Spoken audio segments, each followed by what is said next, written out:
बस कुछ समय की बात है, हम आपसे जरूर मिलने आएंगे।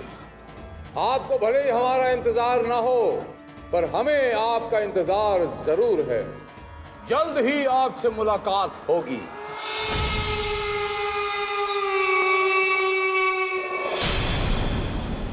नारायण नारायण। माते, ये क्या घट रहा है माते? शील कुमार को तो मृत्यु प्राप्त हो चुकी थी, परंतु इस प्रकार उसकी वापसी, इसका क्या अर्थ हुआ माते? शील को मृत्यु अवश्य प्राप्त हुई थी, परंतु उसकी आत्मा अभी भी मृत्यु लोक में भटक रही है और वो पुनः अपने कुकर्मों को स्थापित करना चाहती है। तो क्या माते, शील कुमार पुनः साक्षी के जीवन में कष्ट फैलाएगा? वो मरकर भी वापस कैसे आ सकता है माते?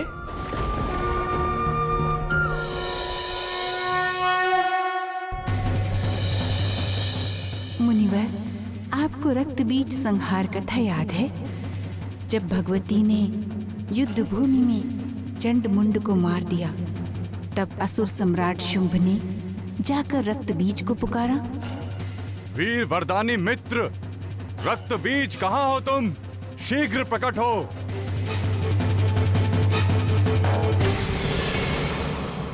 असुर सम्राट की जय हो। क्या है असुर सम्राट? रक्त बीज, दुष्ट शत्रु देवताओं ने अपनी पराजय से झुंझलाकर युद्ध भूमि में एक मायावी नारी को उतारा है, और उस मायावी नारी ने अपनी माया से मोहित कर अब तक सुग्रीव, धूम्रलोचन और चंड मुंड को मार गिराया है। रक्त बीज,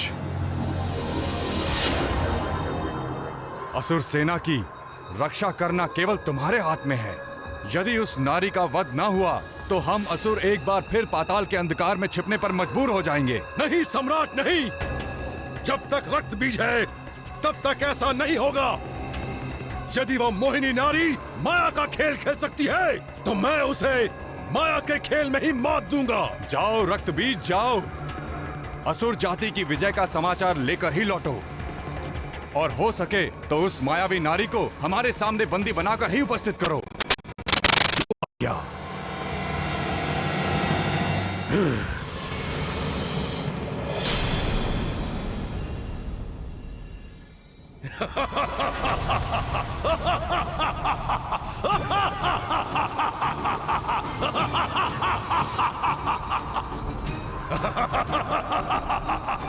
कौन है वो मायावी नारी जिसने असुर जाति को पाताल के अंधकार में छुप जाने का पीड़ा उठाया है? यदि साहस है तो मेरे सामने आए और अपनी माया का खेल दिखाए।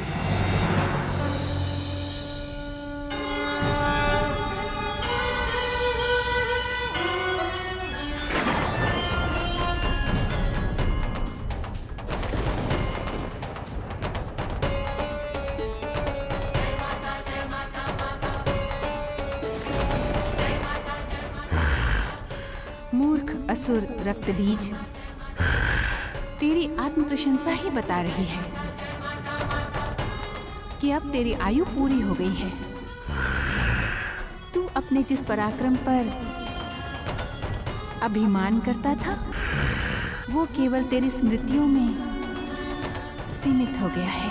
तो तू है वो मायावी नारी, वो मोहिनी जिसने चंडमुंड जैसे वीर असुरों को मारने की भूल की है। अब तू मेरे हाथों नहीं बचेगी। क्या?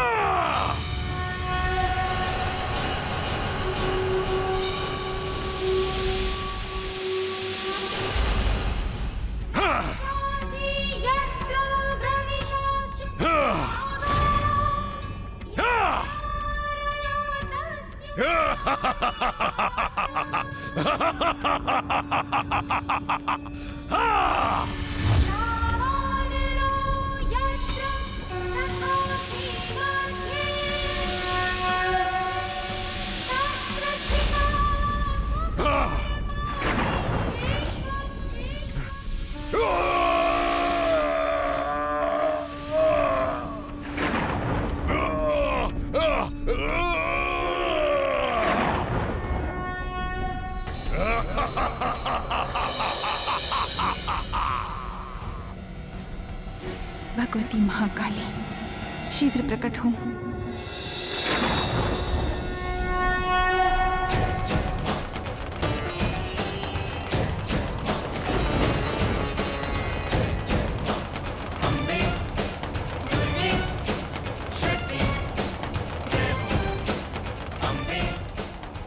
कहें भगवती चंडिके, कहें क्या आज्ञा है? करो अपनी जिह्वा का विस्तार, तुम फैलाओ अपना मुंह। असुर शरीर से लहू जो गिरे वो धरती के बदले जिह्वा पर पड़े। लहू दैत्यों का सब पिए जाओ तुम। इनकी लाशों का भी भक्षण किए जाओ तुम। जो आज्ञा।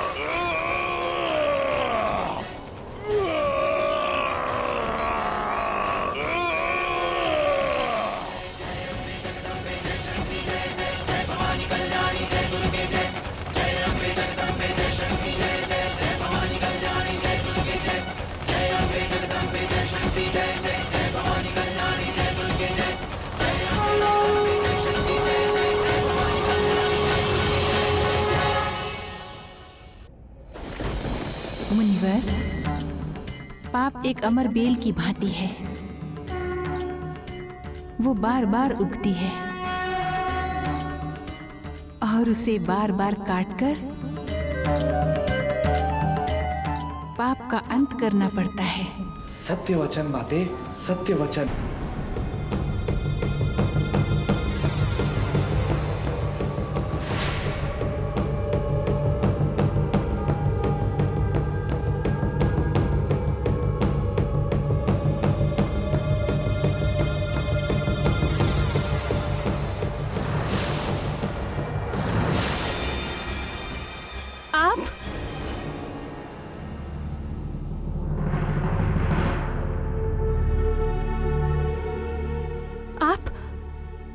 आप इस वक्त यहाँ क्या कर रहे हैं? देखने आया था कि तुम ठीक हो कि नहीं, तुमने चोट पे दवाई लगाई कि नहीं।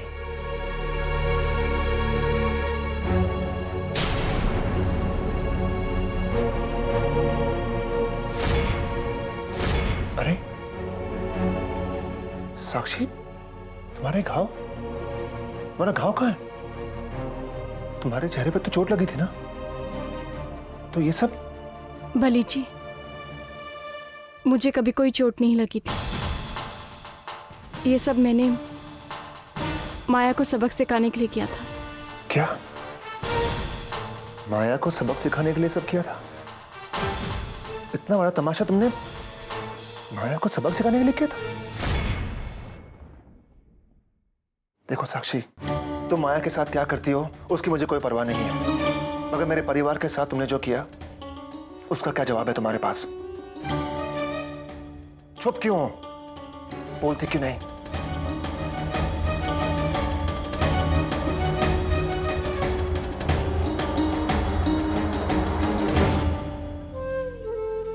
देखिए बली जी, अभी मेरे पास आपके सवालों का कोई जवाब नहीं है, मगर एक दिन मैं आपके सारे सवालों को जवाब दे दूंगी। मगर तब तक आपको इंतजार करना होगा। अगर आपको मुझ पर भरोसा नहीं है तो कह दीजिए, मैं ये घर छोड़कर चली जाऊंगी यहाँ से और कभी वापस नहीं आऊंगी। क्योंकि आप अपना वादा तोड़ रहे हैं। फिर मेरा यहाँ रहने का क्या मतलब बनता है बली जी? साक्षी, तुम्हें कहीं जाने की जरूरत नहीं है। तुम्हें जो करना है करो, पर याद रखना, मेरी वजह से बाबूजी का सर दोबारा नहीं झुकना चाहिए।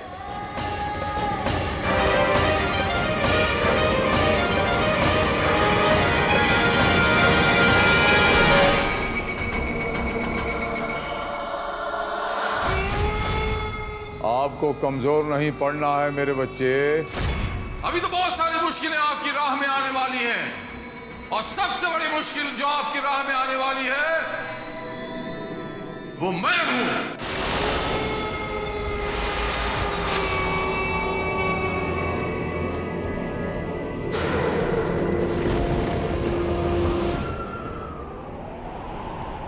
ये अचानक से इतनी हवा कहाँ से चल रही है?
बली जी, आप चाय पी लीजिए, मैं आपके लिए नाश्ता लेकर आती हूँ। साक्षी, मुझे भूख नहीं लगी।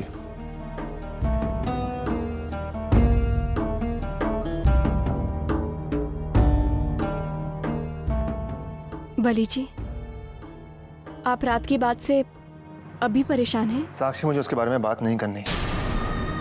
और हाँ, तुम्हारा मंगलसूत्र तैयार है, खुद लेके आना। बली जी, आज पति परमेश्वर कुछ नाराज से हैं?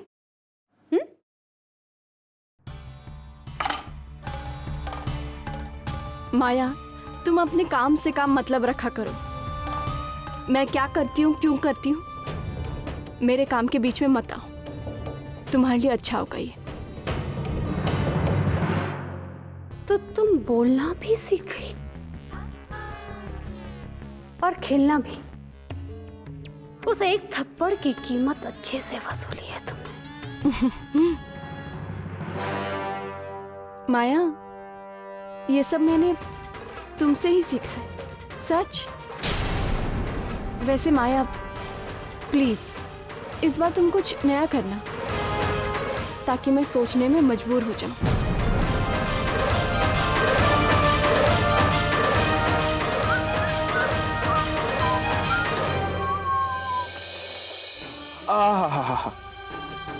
आज मुझे लगता है ये चाय मेरे ही नसीब में। आइए आइए आइए। जय श्री कृष्णा, जय श्री कृष्णा। बताइए क्या चाहिए आपको? जी, मैं टेकरीवाल हाउस से आई हूँ। वो मेरे पति। आपका हार। हाँ, वो हार तो कब से तैयार रखा हुआ है मैंने। ये लिए।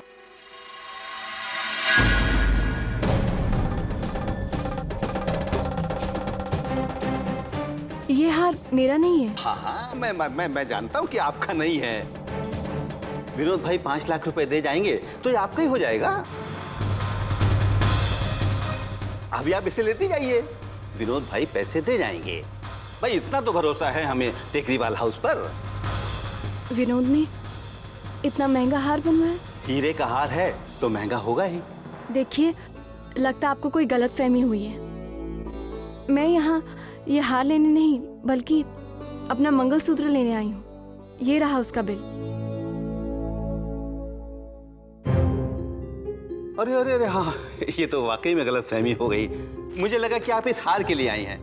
वैसे आपका मंगलसूत्र बिल्कुल तैयार है। ये लीजिए आपका मंगलसूत्र। ये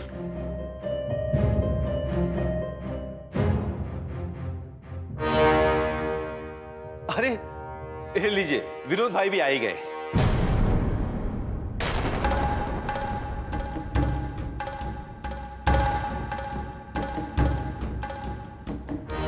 देखिए, आप विनोद जी से मत कहिएगा कि मुझे ये हार के बारे में पता है।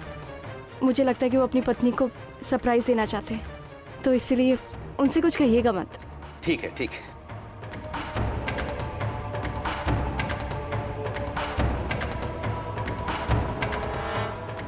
आइए आइए। जय श्री कृष्ण लाला जी। जय श्री कृष्ण, जय श्री कृष्ण। बस बहुत बढ़िया। लाइए, हार तैयार है? अरे आपका हार तो कब से तैयार है, ये लीजिए। क्या बात है, ये लीजिए आपके 5 लाख रुपए। ये लीजिए आपका हार। लाइए, चलिए। जय श्री कृष्ण। जय श्री कृष्ण, जय श्री कृष्ण।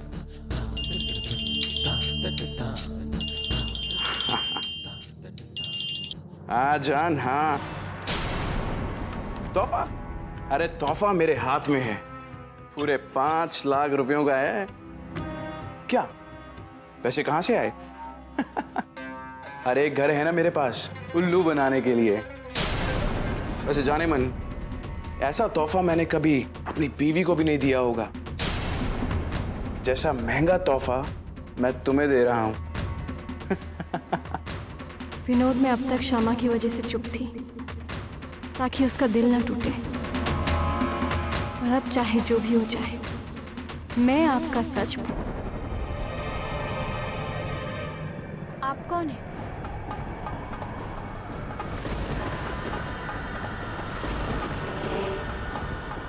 और आपको कैसे पता चला?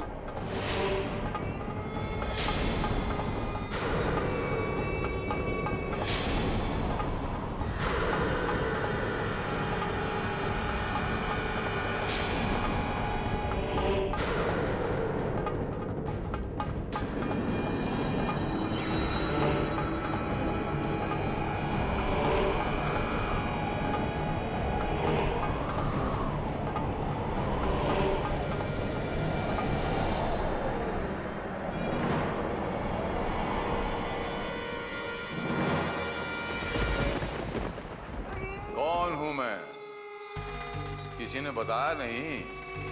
ठीक है, मैं ही बताता हूं। मैं रक्षक हूं आपका, जैसे माता रानी।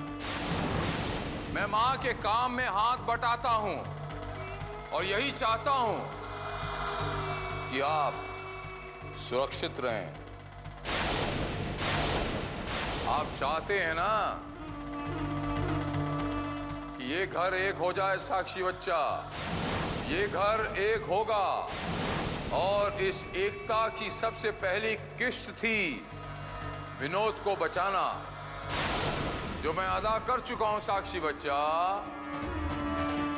आप अपने धर्म कर्म का कार्य जारी रखिए, चलती रहिए सत्य की राह पर साक्षी बच्चा, और मैं आपके पीछे पीछे हूं। बस आपके थोड़े ही आगे मंजिल है, जहां आप खुद मुझे ले जाने वाली।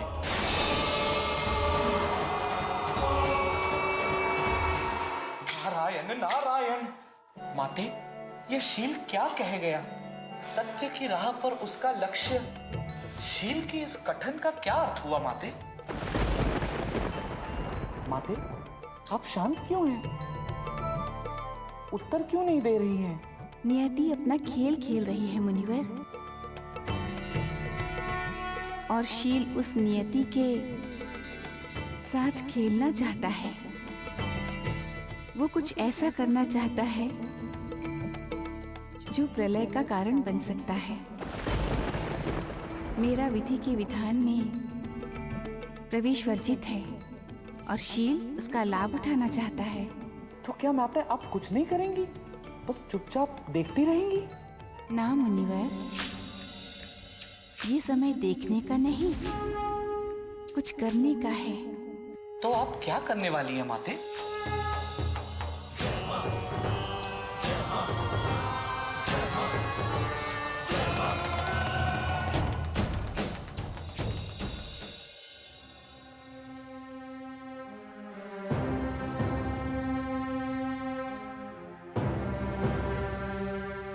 डॉक्टर साहब, घबराने की तो कोई बात नहीं है ना? नहीं हरिनारायण जी, घबराने जैसी कोई बात नहीं है।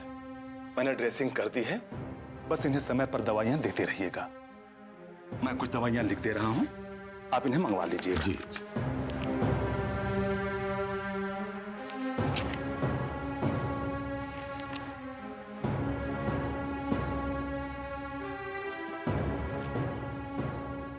विनोद, फिर से मुझे छोड़कर मत जाना विनोद।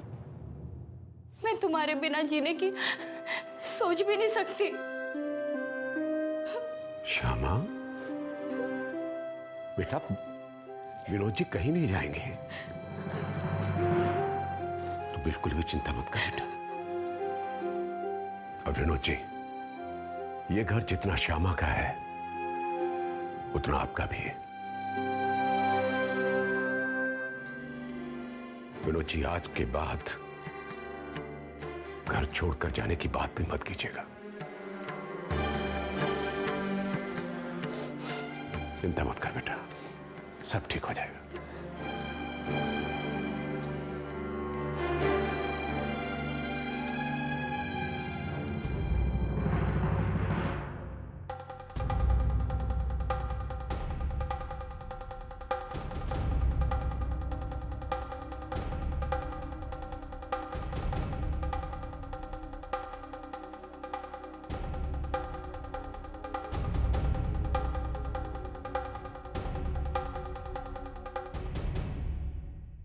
क्यों आ गए हो तुम लोग यहाँ पर? और क्या तमाशा करना बाकी रह गया? हाँ श्यामा, हम तो सिर्फ विनोद का हाल पूछने आए थे। वाह, पहले तो घाव दिया और फिर उसी चोट पर दिखावे का नाटक करने आए हो। देखो श्यामा, तुम हम लोगों को गलत समझ रही हो। गलत लोगों को गलत ही समझा जाता है। इसे यहाँ से ले जाओ, मैं इसे और बर्दाश्त नहीं कर सकती।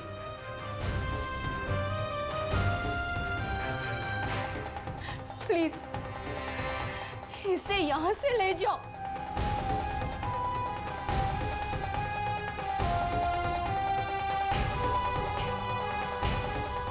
चलो साक्षी।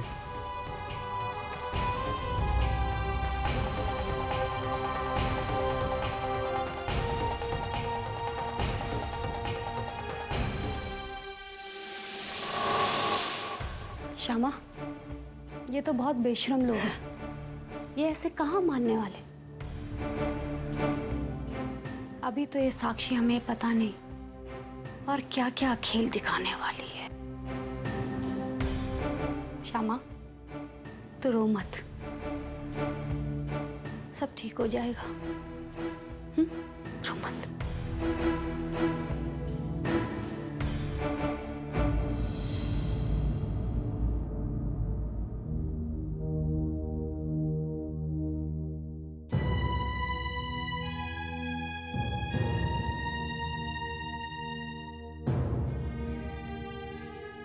अरे, आपने अब तक चाय नहीं पी? देखिए, चाय ठंडी हो जाएगी। मन नहीं है साक्षी। साक्षी, हमने जो किया, मैंने सोचा नहीं था कि उसका नतीजा ये निकलेगा। वैसे ही घर वाले हमसे खफा हैं, और आज जो हुआ, विनोद जी का एक्सीडेंट, अगर उन्हें कुछ हो जाता तो बहुत गलत किया। जो हुआ बिल्कुल सही हुआ।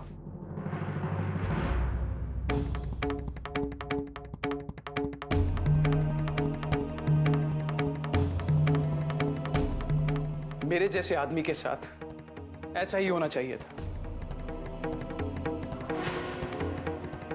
क्या कर रहा था मैं? जिस घर ने मुझे मान दिया, इज्जत दी, उसके साथ मैंने ऐसा किया।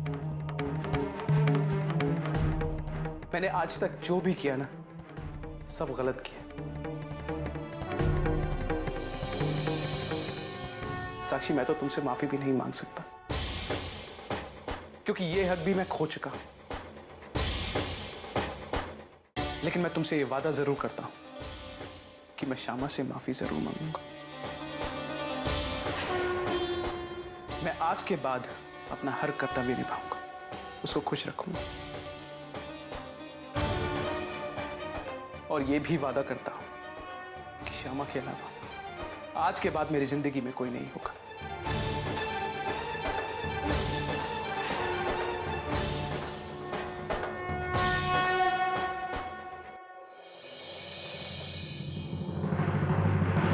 विनोद जी, आपको अपनी गलती का एहसास हो गया।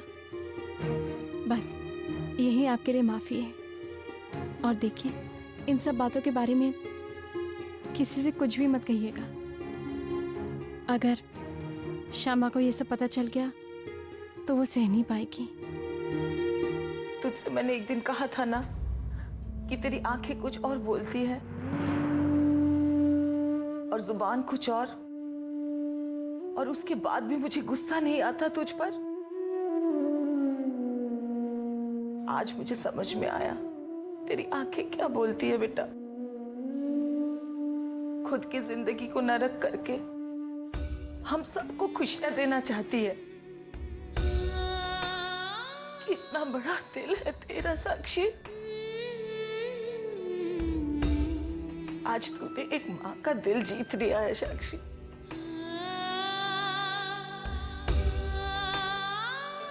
देख क्या रही है? अपनी माँ के गले नहीं लगेगी?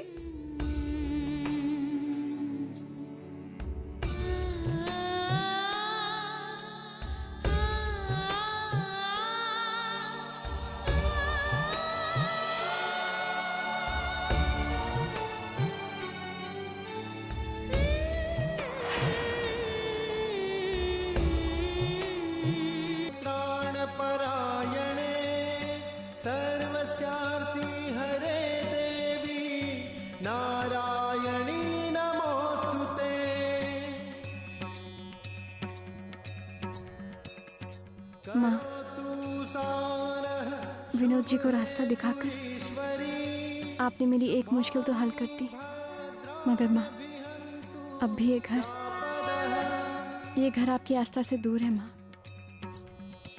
इनकी आस्था इन्हें वापस लौटा दो। मदद करो माँ।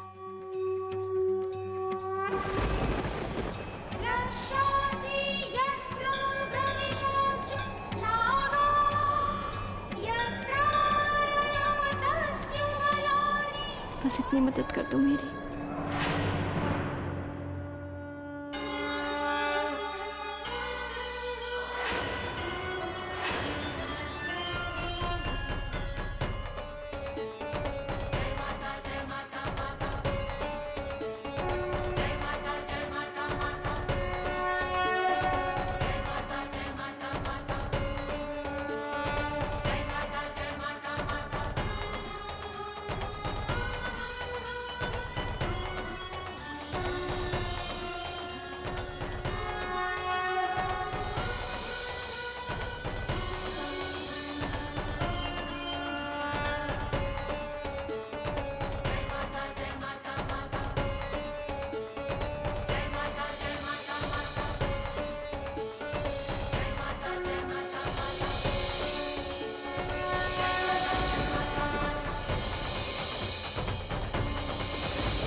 कपड़े वाली है मालकिन।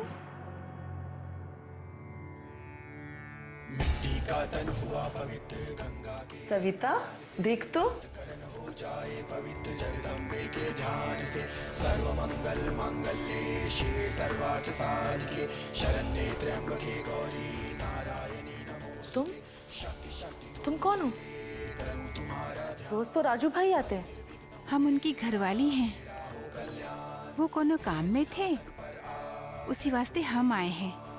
सुनो विनय मम दिल की जगजननी वरदान। सुंदर दीपक घी भरा करूं आज तैयार। ज्ञान उजाला। अच्छा, तो तुम राजू की घरवाली हो और ये तुम्हारा लल्ला है? चमके चमन अखंड सब में व्यापक तेज है ज्वाला का प्रचंड।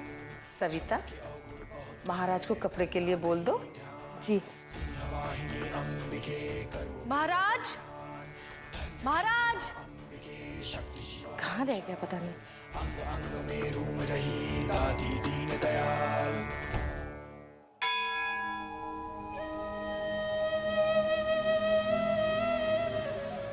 लगता है वो महाराज जी किसी काम से बाहर गए हैं, तो ये कपड़े मैं लिए।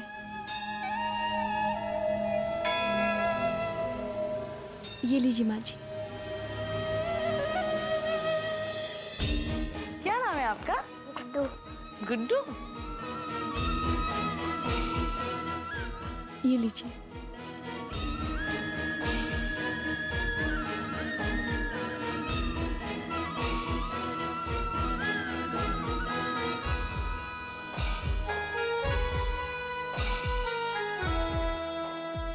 अरे, ये तो आपके साथ खेलने लग गया है। लगता है आप इसे भा गई हैं। बड़ी बहू, मेरे लल्ला का हाथ बहुत शुभ है।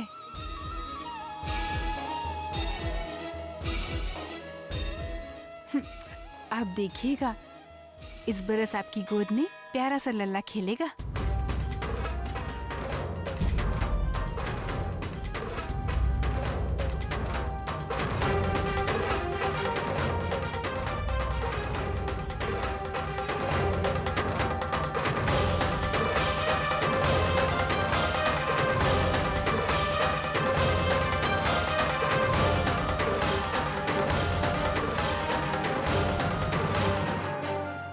मालकिन, मैंने कुछ गलत कह दिया क्या?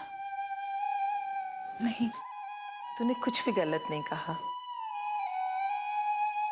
मालकिन, हमें बड़ी बहू का दुख पता है,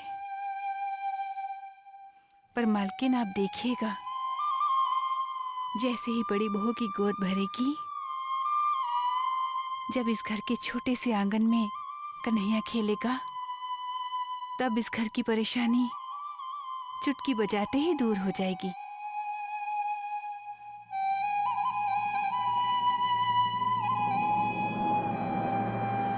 अच्छा माँ जी, हम चलते हैं। सर्वस्वरूपे सर्वेशे सर्वशक्ति समन्विते भयभ्रष्टाहिनो देवी दुर्गे देवी नमोस्तुते। एते वदनं सौम्यं लोचनत्रयभूषितं पातु नः सर्वभीतिभ्यः कात्यायनी नमोस्तुते। ज्वालाकरालमत्युग्रमशेषासुरसुदनं त्रिशूलं पातु नो भीते।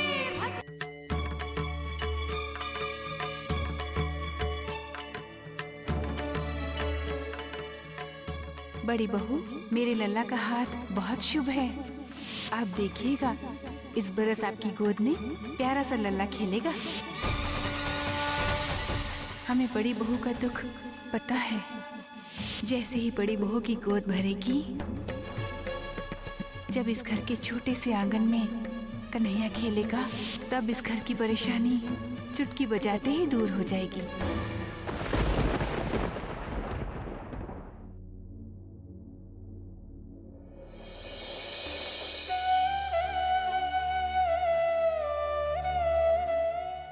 माँ, क्या वाकई में इस घर की खुशियां एक बच्चे के आने से वापस लौट सकती हैं? सविता भाभी का जो अधूरापन है, क्या उनका ये अधूरापन एक बच्चा पूरा कर सकता है? अगर ऐसा है तो मुझे रास्ता दिखाइए माँ, मुझे रास्ता दिखाइए, ताकि मैं उनके लिए कुछ कर सकूं माँ, कुछ कर सकूं मैं उनके लिए।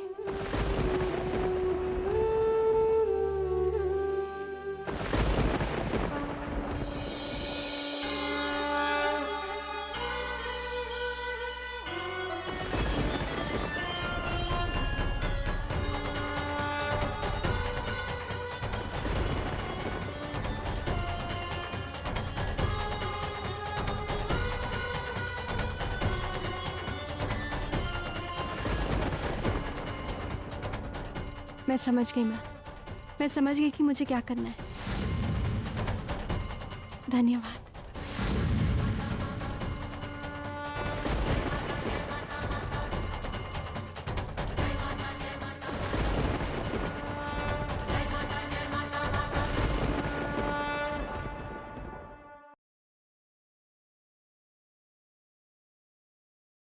अपने अतीत को भुलाना बहुत मुश्किल होता है साक्षी बच्चा, और जिस इंसान को उसका कल हमेशा याद रहे, उसका मतलब ये होता है कि वो इंसान जिंदगी के मायने समझ चुका है।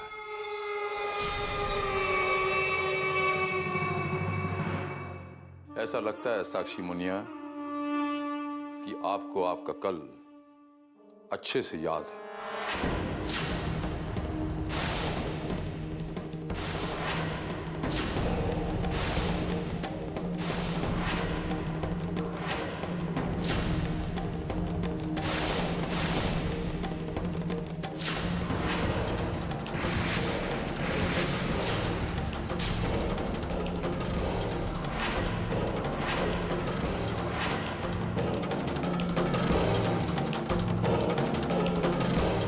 मुझे भी याद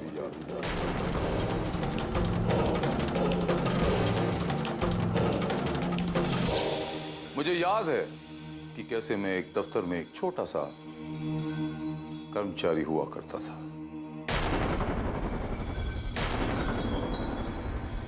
और आज देखिए अपनी मेहनत से मैंने अपना एक मकाम बनाया है।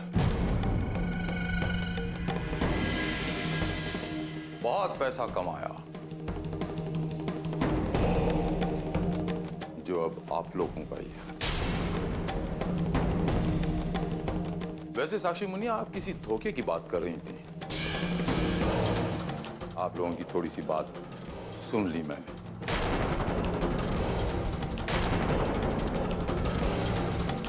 किसी डरावने अतीत। अरे भैया आप यहाँ?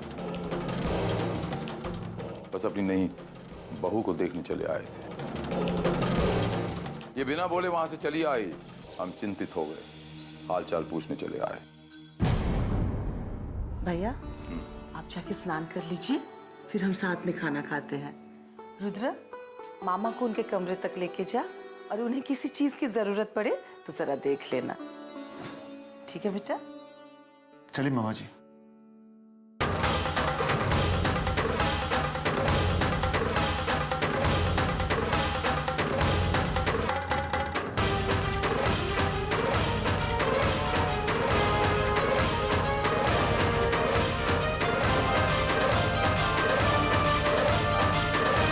साक्षी बेटा तू वहां से चली क्यों आई? माँ जी पता नहीं क्यों मुझे ऐसा लगा था कि मैंने उत्तम मामा को पहले भी कहीं देखा है। माँ जी वो क्या मुंबई से हैं? ना बेटा वो तो मुंबई कभी गए ही नहीं। प्रयाग में उनका कारखाना है, उसमें जो भी सामान बनता है वो विदेश निर्यात करते हैं। इस सिलसिले में वो ज्यादातर बाहर ही रहते हैं। मेरे पास तो बहुत कम ही आते हैं। जरूर तुझे कोई गलतफहमी हुई होगी। तू ये सब छोड़, आराम कर ले। चौकी की तैयारी में थक गई होगी ना? आराम कर ले, ठीक है बेटा?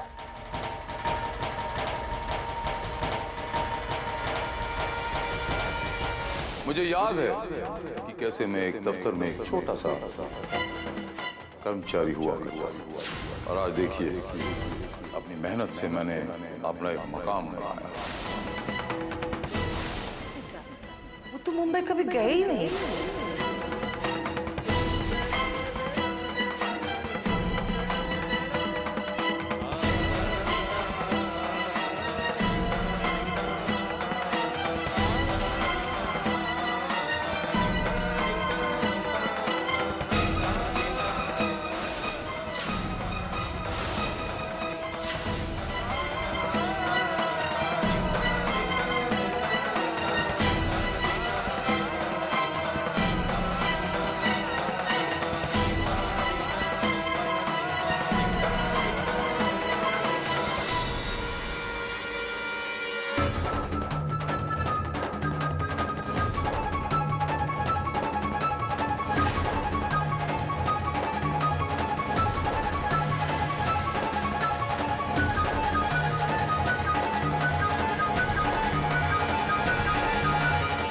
उत्तम कुमार ऐसे दिखता है,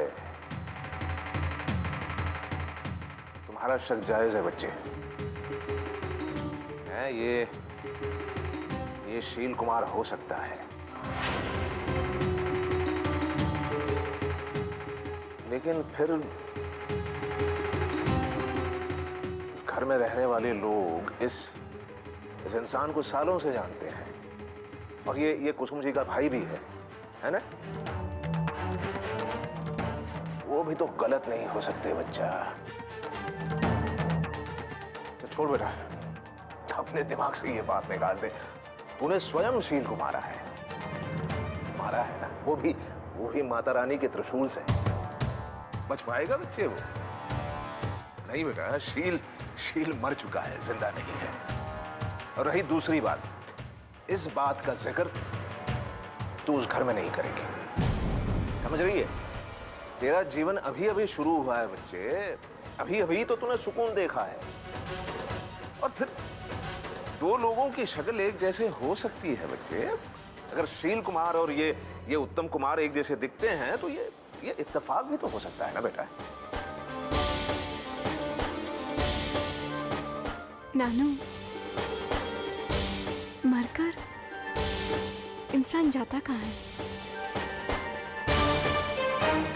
और शील कुमार, वो कहाँ गया होगा? देख बेटा, जिनके कर्म अच्छे होते हैं वो सीधे स्वर्ग जाते हैं। शील जैसा पापी इंसान वो तो नर्क जाएगा बच्चे, नर्क में ही है वो।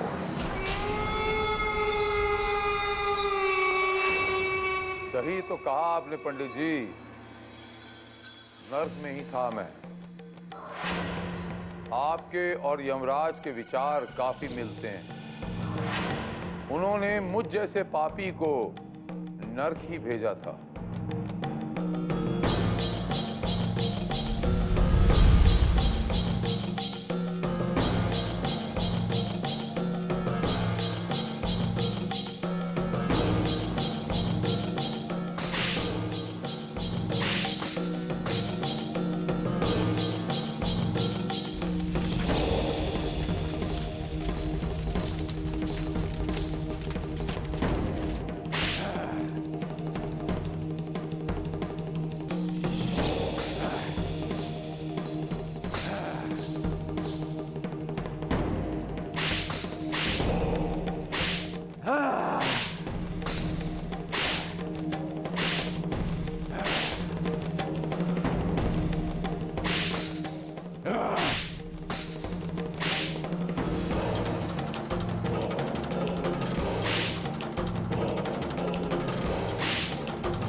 ये कहाँ आ गया मैं? ये कौन सी जगह है?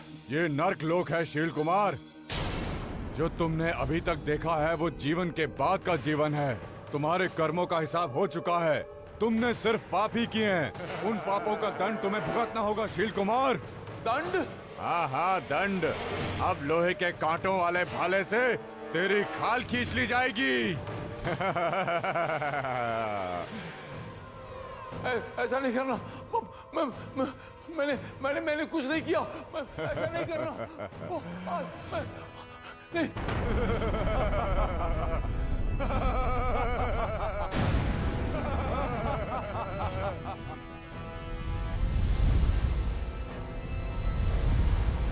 उस आग की तपिश अभी भी मुझे महसूस हो रही है।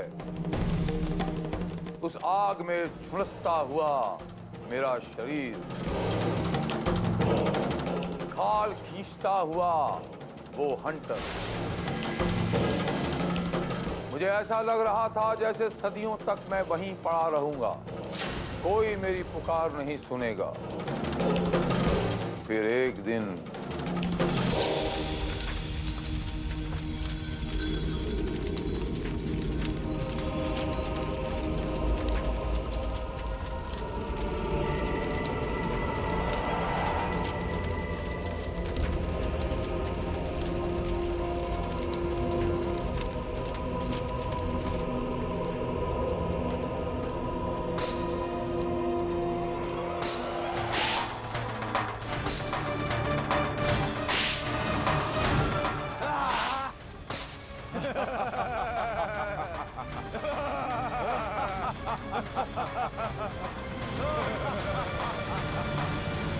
ये न्याय नहीं है मां,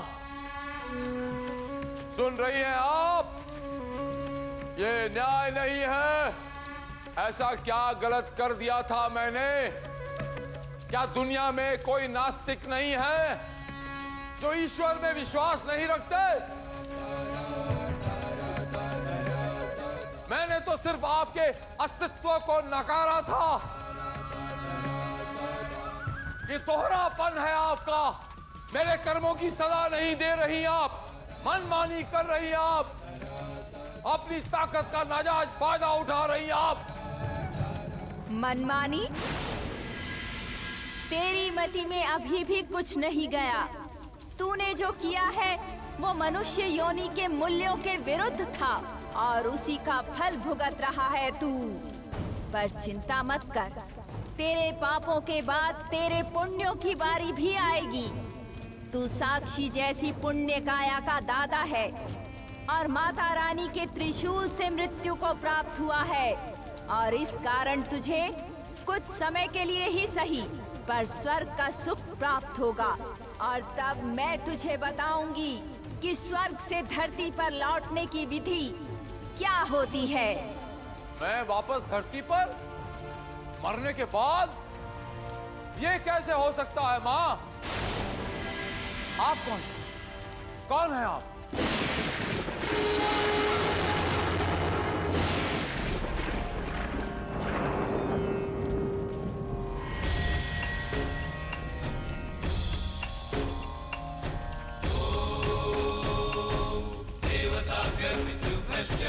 महायोगी देवच नमः स्वधायै स्वाहायै नित्यमेव नमो नमः।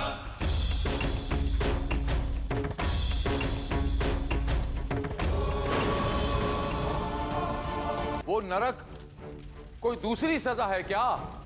नहीं, मैं तुम्हें राह दिखाने आई हूँ। मुझे राह दिखाने आई हैं? मैं कुछ समझा नहीं। समझ का फेर है शील, और तुम्हारी समझ मृत्यु के उपरांत समाप्त हो गई। पर तुम्हारी मृत्यु ने मुझे नई समझ और राह दिखा दी, और वही राह आज मैं तुम्हें दिखाने आई हूँ। आप देवी होकर माता रानी के विरोधी का साथ दे रही? क्या आप भी माता रानी की विरोधी हैं? पर देवी होकर दूसरी देवी से जलने का कारण? मेरी जलन का कारण है मुझे अनदेखा करना। मैं भी देवी हूँ, सृष्टि पर मेरा भी वश है। मैं माता नीरति उपमा हूँ आपदा की, त्रासदी की, भ्रष्टाचार की, मृत्यु की। पर वैष्णव की लोकप्रियता के कारण लोग मुझे भूल ही गए हैं। हर जगह वैष्णव का गुणगान होता है, और जिस भांति प्रतिदिन वैष्णव का प्रचार प्रसार हो रहा है, मुझे मेरा अस्तित्व शून्य होता नजर आ रहा है। पर मैं ऐसा होने नहीं दूंगी। तुम्हारे द्वारा मैं वैष्णव को रोकूंगी। मेरे द्वारा? भला मैं क्या कर सकता हूँ? मैं आपकी क्या मदद कर पाऊंगा?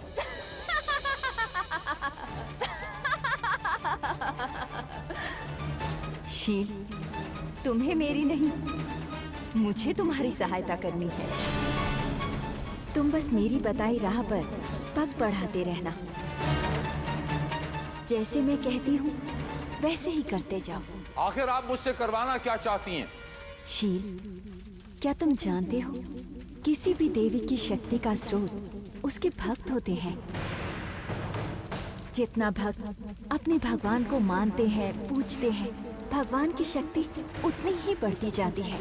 अगर भक्ति की आस्था को दूर कर दिया जाए तो भगवान की शक्ति भी समाप्त हो जाती है। मतलब ये कि माता रानी की सबसे बड़ी भक्त साक्षी को उनके विरुद्ध करना है।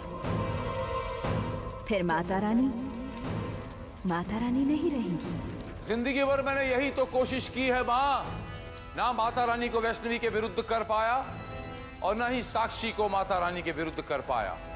साक्षी कभी माता रानी के खिलाफ नहीं खड़ी होगी।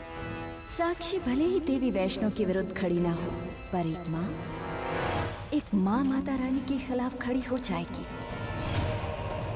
तुम समझ रहे हो ना कि मैं क्या कह रही हूँ?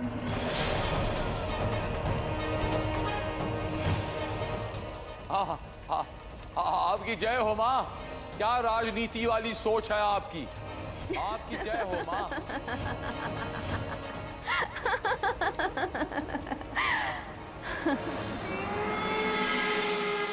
और माता नीति की कृपा से मैं वापस इस दुनिया में लौट आया और अब ना ही मुझे मौत झुका सकती है और ना ही माता रानी। जो मां नीति ने मुझे बताया था, अब हर कदम बस मुझे वही करना है और अब मुझे जीत हासिल करनी होगी। मैं इस दुनिया पर राज करूंगा और माता नीति आसमानों पर।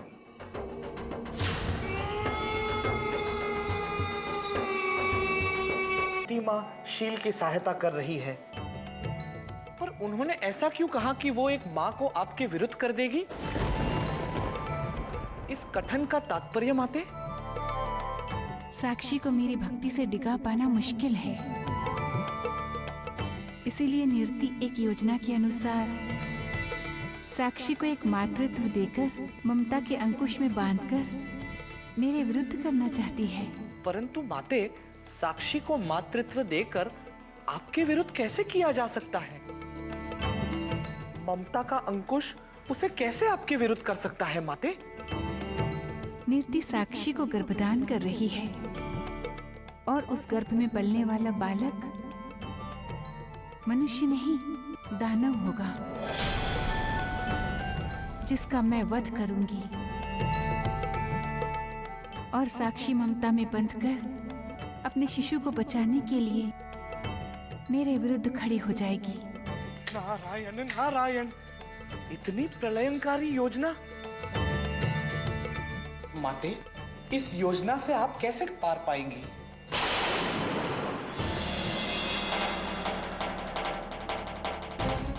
नारद,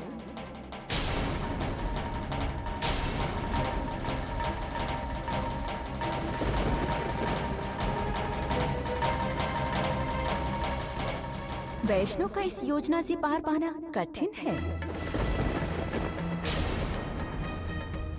वैष्णव, तू अपने भक्तों को खूब हिम्मत और शक्ति प्रदान करती है ना? सत्य की राह दिखाती है। तो अब मैं देखती हूँ कि साक्षी कब तक सत्य की राह पर चल पाती है। साक्षी के साथ जो घटने को है वो उसकी नहीं, तेरी परीक्षा है।